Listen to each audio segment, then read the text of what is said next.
தமிழ் நிறம் நேயர்களுக்கு வணக்கம். இன்று நம் நிகழ்ச்சியில் திமுகவை சேர்ந்த ஆண்டல் பிரியதர்ஷினி மேம் நம்முடைய இணைஞ்சிருக்காங்க. ஸோ அவங்கள்ட்ட பேசலாம். வணக்கம் மேடம். வணக்கம். இன்னைக்கு தமிழக அரசியலுக்கு ரொம்ப பரபரப்பாகவே இருக்குது அப்படின்னு சொல்லலாம்.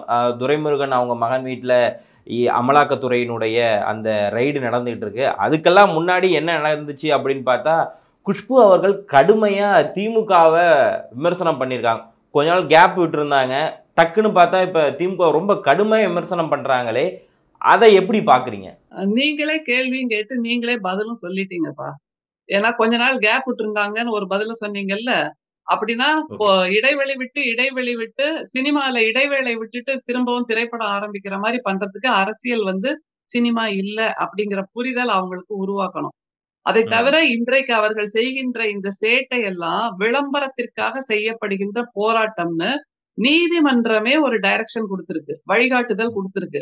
இதுக்கு மேல போராடாதீங்க, விளம்பரத்திற்காக நீங்கள் அரசியல் செய்கிறீர்கள் அப்படின்னு நீதிமன்றம் சொல்லியிருக்கு. அப்படிங்கும்போது இவங்க திரும்ப திரும்ப இந்த மாதிரி அட்டென்ஷன் சீக்கிங், குழந்தைகள் வீட்டுல தன்னை யாருமே கவனிக்கலைன்னா கைய கால உதைச்சிட்டு அழ ஆரம்பிப்பாங்கல்ல, அந்த மாதிரி இவங்க என்னடான்னா இந்த பெண்கள் எல்லாரும் மிளகா அரைக்கிறது என்ன, கையில சிலம்ப தூக்கிட்டு போறது என்ன அப்படின்ட்டு ஒரு நாடகத்தை நடத்தி கொண்டிருக்கிறார்கள். சரி, எங்களுக்கு ஒரே ஒரு கேள்விதான் இருக்கு. இதுல போராட்டம் செய்யறாங்க, எதுக்கு போராடுறாங்க?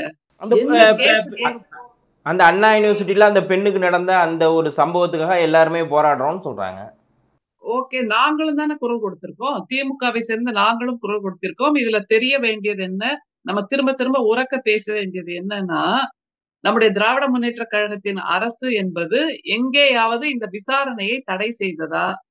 குற்றவாளி இவர்தான் என்று அந்த பாதிக்கப்பட்ட பெண்ணிடம் காட்டி ஆமா இவர்தான் அடையாளம் கண்டுபிடிச்சு அவருக்கு ஒரு கைகால்லாம் உடைஞ்சு போய் அவரை ரிமாண்ட்ல எடுத்து இப்போ விசாரணை வளையத்துக்குள்ள கொண்டு வந்தாச்சு. இதுல எங்கேயாவது தடை செஞ்சுதா?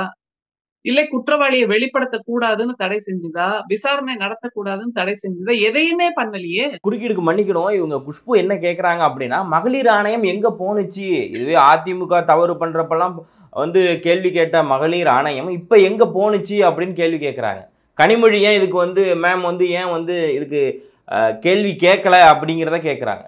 இதுக்கு 2 விதமா பதில் சொல்லலாம். 2 பதில் இருக்கு. ஒண்ணு பொள்ளாச்சி சம்பவத்துல அந்த மாணவி பாதிக்கப்பட்ட போது, அண்ணா உங்களை நம்பித்தானேன்னா வந்தேன் அப்படின்னு கேட்டபோது, அந்த குற்றவாளிகளை கண்டுபிடித்து அவர்கள் மீது எஃப்ஐஆர் பதிவு செய்வதற்கே 2 மாச காலம் தாமதமாச்சு.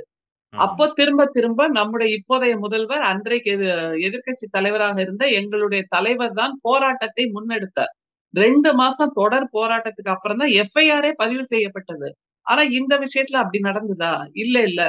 அடுத்தது இன்னொன்னு, அந்த குற்றம் சாட்டப்பட்டவர், பொள்ளாச்சி விஷயத்துல குற்றம் சாட்டப்பட்டவர் அதிமுகவோட மாணவரணி தலைவர் என்கின்ற அந்த பொறுப்பிலிருந்து நீக்கப்பட்டார். இப்ப இந்த குற்றச்சாட்டுல இருக்கிறவரும் திமுகவோட இருக்கவங்களோட கொஞ்சம் நண்பராக இருந்தார், திமுகலையும் இருந்தாரு அப்படிங்கிற மாதிரி செய்தியெல்லாம் வெளியானுச்சு இல்லையா?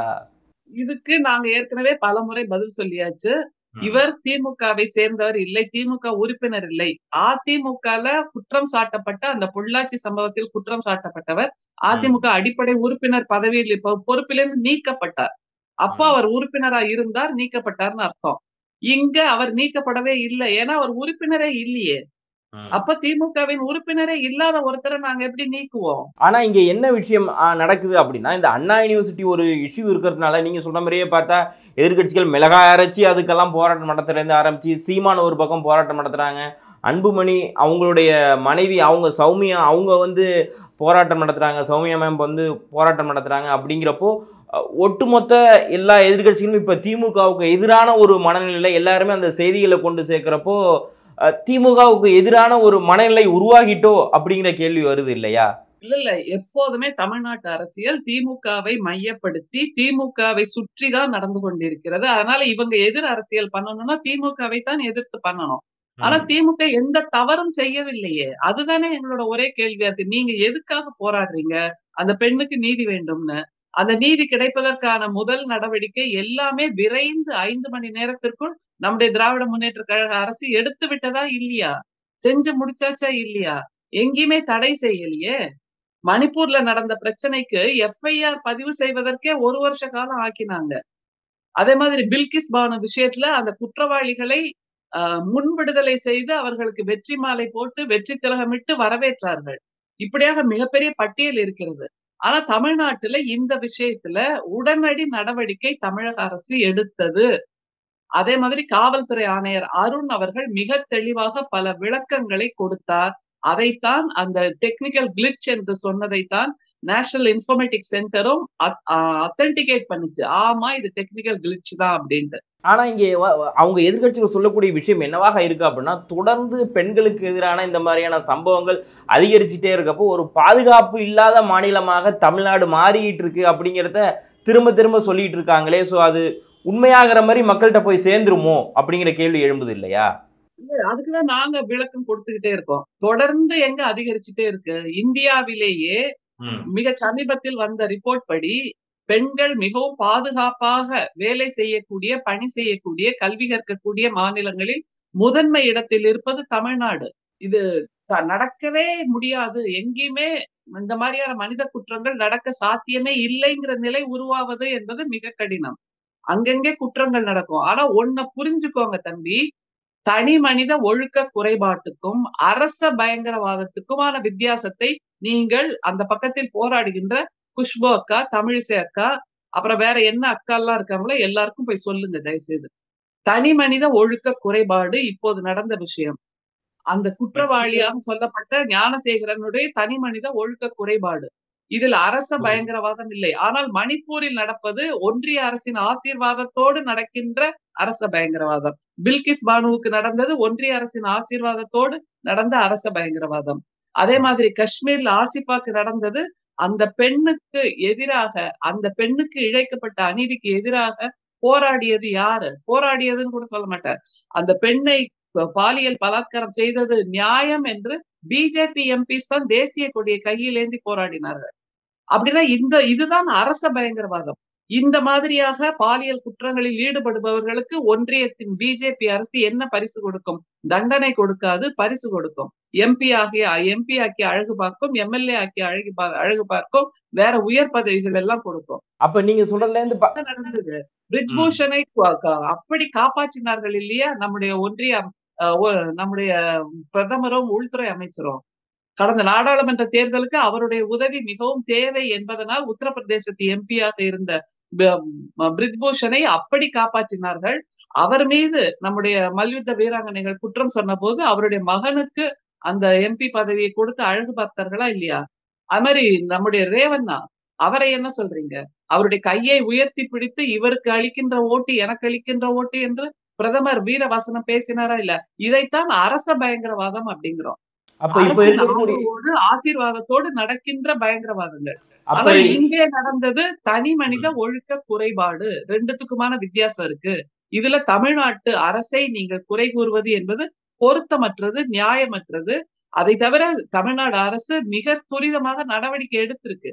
எடுக்கலைன்னா நீங்க போராடலாம். எடுத்தாச்சு. இப்போ விசாரணை வளையத்துக்குள் அந்த குற்றவாளியை கொண்டு வந்து 3 பெண் அதிகாரிகளை நியமித்து விசாரணை நடந்து கொண்டிருக்கிறது. இப்போ நீங்க இந்த மாதிரி போராடினீங்கன்னா அது அனாவசியமாக ஒரு அழுத்தத்தை உருவாக்கும். நீதிமன்றம் கொடுத்த அந்த விதிமுறைகள் அல்லது நடத்தை முறைகள் அல்லது டைரக்ஷன் இதை எதிர்த்துதான் நீங்கள் இப்போது போராடி கொண்டிருக்கிறீர்கள் என்றால் நீதிமன்றத்தின் அந்த டைரக்ஷனை நீங்கள் மதிக்கவில்லை. நீதிமன்றத்தை காலின் கீழே போட்டு மிதிக்கிறீர்கள். நீதிமன்றம் என்ன உத்தரவு கொடுத்தாலும் நாங்கள் எங்கள் விருப்பப்படிதான் நடமாடுவோம், எங்கள் விருப்பப்படிதான் செயல் செய்வோம் என்று சொல்வீர்கள். நீதிமன்றம் சொல்லியிருக்கு போராட வேண்டாம், விளம்பர அரசியலுக்காக போராட வேண்டாம் என்று. ஆனால் நீங்கள் அதைத்தான் செய்கிறீர்கள். அப்ப அரசியலுக்காக இவங்க இப்போ அதை பெரிதுபடுத்துறாங்களா? எதிர்கட்சிகள் எல்லாருமே ப்ரொட்டஸ்ட் பண்றாங்க. ஒருத்தர் முன்னாடியே பார்த்தா அண்ணாமலை சாட்டையால அடிச்சுக்கிறாரு, குஷ்பு இங்க ரொம்ப ஆக்ரோஷமா பேசுறாங்க. இவங்க எல்லாருமே பேசுறது எல்லாமே இந்த விளம்பரத்துக்காகத்தானா? விளம்பர வெளிச்சத்துக்காக மட்டும்தான். இப்போ ஊடகங்கள் மாதிரி ஊடகங்களாக இந்த விஷயத்தை பேசிட்டு இருக்கோம்ல, இப்படியாக தமிழ்நாட்டின் பேசுபொருள் வளர்ச்சி என்று நம்முடைய திராவிட மாடல் கொடுக்கின்ற அதை பற்றி பேசக்கூடாது, இவர்களை பற்றி பேச வேண்டும். ஹெட்லைன் ஆகட்டும், டிபேட் ஆகட்டும், எல்லாமே இவங்களை பத்தி இருக்க வேண்டும் என்று இவர்கள் அந்த டிக்டம் அல்லது இந்த ஹெட்லைன் அல்லது இன்றைக்கு டிபேட் டாபிக் என்ன, கண்டென்ட் என்ன, ஊடகங்களின் கண்டென்ட் என்ன என்பதை இவர்கள் தீர்மானிக்கிறார்கள். அதற்கு நாம் அத்தனை பேரும் செவிசாய்க்கிறோம் அல்லது அதை பற்றி தான் பேசிக் கொண்டிருக்கிறோம். இதை தவிர்க்க வேண்டும் என்பதுதான் எங்களுடைய வேண்டுகோள். அதை தவிர அந்த பெண் யோசிச்சு பாருங்க. ஒரு சிறுமி 16, 17 வயசு இருக்கும். ஃபர்ஸ்ட் இயரோ, செகண்ட் இயரோ. அவளுக்கு எப்படிப்பட்ட ஒரு அதிர்ச்சியாக, மன வலியாக, அழுத்தமாக இது இருக்கக்கூடும். இல்ல? ஒரு மாநிலமே சுற்றி எழுந்து நின்று அவளுடைய விஷயத்தை பற்றியே பேசிக் கொண்டிருக்கிறது என்றால், அவளுக்கான தீர்வை நம்முடைய தமிழ்நாட்டு அரசு மிக கண்ணியமான முறையில், மிகவும் ஜாக்கிரதையாக கையாண்டு செய்து கொண்டிருக்கிறது. அதை செய்ய விடாமல், நீங்கள் விரும்புகின்ற ஒரு வார்த்தையை, நீங்கள் விரும்புகின்ற ஒரு முடிவை, நீங்கள் விரும்புகின்ற ஒரு தீர்ப்பை அந்த விசாரணை வளையம் கொடுக்க வேண்டும் என்று இவர்கள் ஒரு அழுத்தத்தை கொடுக்கிறார்களோ என்கின்ற சந்தேகம் எதிர்க்கட்சிகள் மீது, போராட்டம் என்று செய்து கொண்டிருக்கின்ற நாடகக்காரர்கள் மீது எங்களுக்கு வருகிறது. இதுக்கு அடுத்தபடியாக இருக்கக்கூடிய ஒரு செய்தி என்ன அப்படின்னு பார்த்தா, துரைமுருகன் அவருடைய மகன் வீட்டில் இடி ரெய்டு வந்து நடந்துகிட்டு இருக்கு. ஸோ இந்த விஷயத்தை நீங்க எப்படி பாக்குறீங்க? இது வழக்கமான பிஜேபியின் பழிவாங்கல் அரசியல். ஸோ மறுபடியும் அப்போ அந்த ரெய்டு வச்சு மிரட்டுறதை ஆரம்பிச்சிட்டாங்கன்னு சொல்றீங்களா? ஆமாமா, திரும்பவும் அந்த விளையாட்டை ஆரம்பித்து விட்டார்கள். ஏன்னா அடுத்த வருடம் தேர்தல் வருகிறது, 2026 தேர்தல் வருகிறது. அதற்குள் எல்லா எதிர்க்கட்சிகளையும், எதிர்பக்கத்தில் இருப்பவர்களையும், எதிர்க்கட்சி இல்ல, நம்முடைய திராவிட முன்னேற்ற கழகம் ஆளுகின்ற கட்சி. ஆனால் இந்த பக்கத்தில் எதிர் கருத்தியலோடு மிகச் சிறப்பான ஆட்சியை கொடுத்து கொண்டிருக்கின்ற நம்முடைய தமிழ்நாட்டு முதல்வர் அவர்களுக்கு ஒரு அழுத்தத்தை கொடுப்பதை போல் இதை போல் செய்து கொண்டிருக்கிறார்கள். இந்த இடி, ஐடி எல்லாமே நம்முடைய பிரதமரின் சட்டை பையில் தான் இருக்கிறது என்பது நமக்கு நன்றாக தெரியும். அவர் எப்படி எக்ஸ்போஸ் ஆனார் இந்த மாதிரியான அது என்னது இடி, ஐடி என்கின்ற இந்த விசாரணை அமைப்புகளை நீங்கள் தவறாக பயன்படுத்தக்கூடாது என்று நீதிமன்றம் கூட சமீபத்தில் சொன்னது. அந்த வகையில் இப்போது திரும்பவும் ஆரம்பித்திருக்கிறார் தன்னுடைய விளையாட்டை. பார்க்கலாம். இது திரும்ப திரும்ப பழிவாங்கும் நடவடிக்கை என்பதை தவிர வேறு ஒன்றுமே இல்லை. இதே பிரதமர் தான் மகாராஷ்டிரா தேர்தலில் முதல் நாள் மேடை ஏறி பேசினார். அஜித் பவார் 70,000 கோடிக்கு ஊழல் செய்தார் என்று. ஆனால் அவரோடு சேர்ந்த போது, இவருடைய கூட்டணியில் சேர்ந்து விட்ட போது, அவருக்கு வாஷிங் மெஷின்ல கொடுத்து அவரை தூய்மையாக்கி புனித பட்டம் கொடுத்தார். அதே மாதிரி பல உதாரணங்களை நம்மால் சொல்ல முடியும். ஆனால் ஒண்ணு யோசிச்சு பாருங்க. ஒன்றியத்தின் இடி, ஐடியால் குற்றம் சாட்டப்பட்டு, வழக்கு பதியப்பட்டு, சிறையில் அடைக்கப்பட்ட அந்த முதல்வர்கள் இருக்காங்கல்ல, அவர்கள் எல்லாம் வெளிவந்த பின்பு இந்த கேஸ் பிசுபிசுத்து போயிடுச்சா இல்லையா? அவர்கள் மீது சொல்லப்பட்ட அந்த குற்றச்சாட்டுகளை நிரூபிக்கவே முடியவில்லை. இல்ல இங்க வரக்கூடிய சந்தேகம் என்னன்னா, ஏன் இவ்வளவு தூரம் அமைச்சர்கள்லாம், முதலமைச்சர் ஸ்டாலின், உதயநிதி, அவங்க எல்லாரும், துணை முதல்வர் உதயநிதி, அவங்க எல்லாருமே இருக்காங்க. துரைமுருகன் சாருக்கு மட்டுமே குறி வச்சு நடக்கிறதுக்கு ஏன் என்ன காரணமா இருக்கும் நீங்க நினைக்கிறீங்க? தலைமைக்கு அடுத்த நிலையில் இருப்பவர் அவர்தான். அதனால் அவரை குறிவைத்து அழுத்தம் கொடுக்கிறார்கள் என்பதுதான் நம்மால் புரிந்து கொள்ள முடிகிறது. ஒரு அஜித் பவாரை தானே குறிவைத்தார்கள். 2ஆம் நிலையில் இருக்கின்றவர்களுக்கு குறிவைத்து அவர்களின் மூலமாக ஒரு அச்சுறுத்தல் நாடகத்தை செய்வதுதான் ஒன்றியத்தில் நம்முடைய பிரதமரின் வழக்கமாக இருந்திருக்கிறது. அரவிந்த் கெஜ்ரிவால் மீது சொல்லப்பட்ட அந்த குற்றச்சாட்டு இருக்கு இல்லையா? அதற்கான ப்ரூஃப் அவங்களால கொடுக்க முடிஞ்சதா? குற்றச்சாட்டுக்கு ப்ரூஃபே கொடுக்க முடியல இல்ல. அந்த மாதிரிதான் பல வழக்குகளும் பிசுபிசுத்து போயிருக்கின்றன. ஏன்னா இது எல்லாமே கட்டுக்கதையான வழக்குகள். அவர்கள் கற்பனைக்கு ஏற்றபடி அவர்கள் புகார்களை அளித்துக் கொண்டு அவர்கள் நடவடிக்கைகளை மேற்கொள்கிறார்கள். எனவே இந்த இடி, ஐடி எல்லாமே பிரதமர் சொல்கின்ற அவர்களுடைய கைப்பாவையாகத்தான் இயங்கிக் கொண்டிருக்கிறது. அதில் நியாயம் இல்லை, நீதி இல்லை, நேர்மை இல்லை.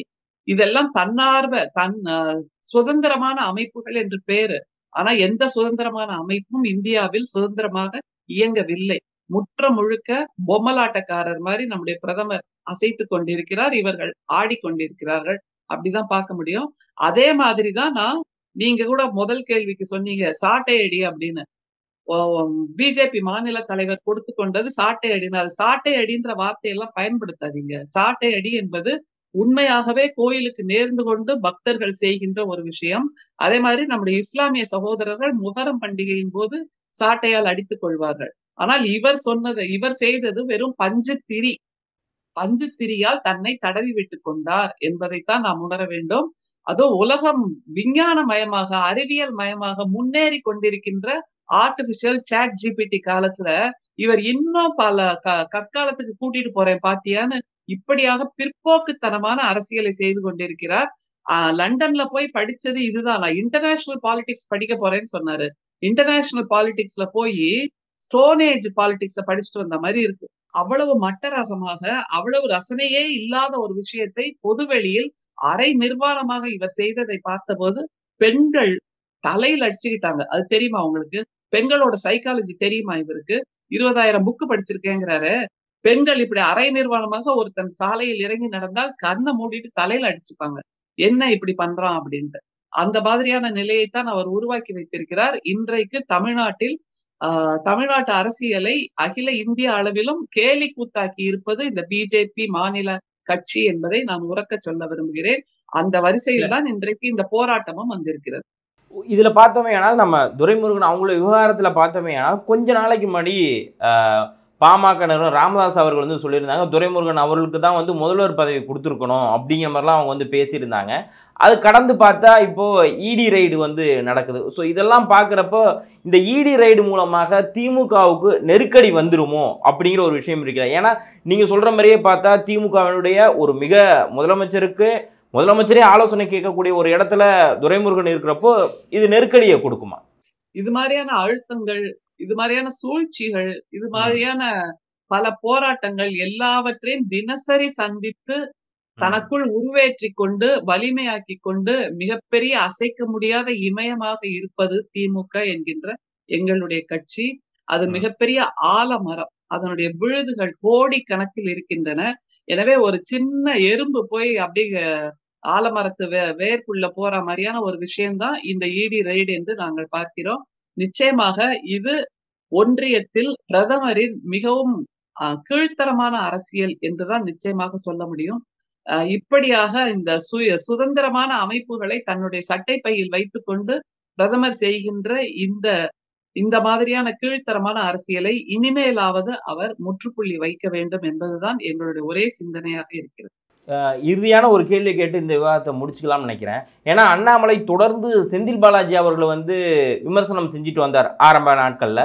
ஸோ அதுக்கப்புறம் பார்த்தா செந்தில் பாலாஜி அவங்களுக்கும் பார்த்தா இதே மாதிரி அமலாக்கத்துறை சோதனை, பிறகு ஜெயில் வாசம், இந்த இதெல்லாமே இருந்துச்சு. இதற்கு அடுத்தபடி திருப்பி அண்ணாமலை லண்டன் போயிட்டு வந்திருக்காரு. பார்த்தா துரைமுருகன் அவங்களுடைய மகன் வீட்லேயும் இப்போ இடி ரைடு வந்து நடக்குது. ஸோ இதெல்லாம் பார்க்குறப்போ கொஞ்சம் நெருக்கடியான ஒன்று தான் அண்ணாமலை கொடுத்துருக்காரோ அப்படிங்கிற ஒரு கேள்வி எழும்புது இல்லையா? இது துரைமுருகன் அவங்களுக்கும் ஒரு நெருக்கடியான ஒரு காலமோ? இல்ல, இதெல்லாம் கடந்து வந்துருவோம். இந்த மாதிரி நெருப்பாற்றில் நீந்துவது என்பது எங்களுக்கு இயல்பான ஒன்றுதான். இதை எப்படி சமாளிக்க வேண்டும்? மடியில் கனம் இருந்தா தானே வழியில் பயம் இருக்க வேண்டும். அதனால எங்களுக்கு தெரியும். திராவிட முன்னேற்ற கழக தலைவர்கள் எல்லாருமே நெருப்பாற்றில் நீந்தி வந்தவர்கள் தான். எத்தனை சூழ்ச்சிகளை பார்த்திருக்கிறார்கள். இப்படியான எத்தனை பிரச்சனைகளை சந்தித்துதான் இன்றளவும் நிமிர்ந்து நிற்கிறோம் என்றால் அதற்கு ஒரே காரணம் எங்களுடைய திராவிட கொள்கைகள், மக்கள் நலம் சார்ந்த சேவைகள், இது ஒன்றுதான். அது முந்தின கேள்விக்கு நீங்க ஒண்ணு கேட்டீங்க.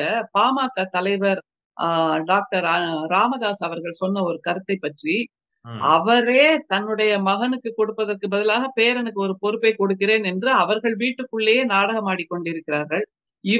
முதலில் இவர்கள் குடும்பத்து அல்லது இவர்கள் கட்சியின் பிரச்சனையை பேசட்டும்.